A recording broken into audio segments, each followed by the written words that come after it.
তুমি কি জানো আল্লাহর কাছে কোন জাতির ইবাদত সবচেয়ে প্রিয়?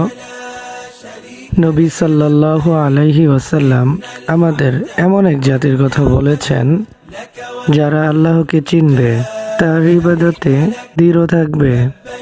তারা শুধু ইবাদতেই নয়, আল্লাহর রাসূল সাল্লাল্লাহু আলাইহি ওয়াসাল্লামকে ভালোবাসবে, সুন্নাহ আঁকড়ে ধরবে।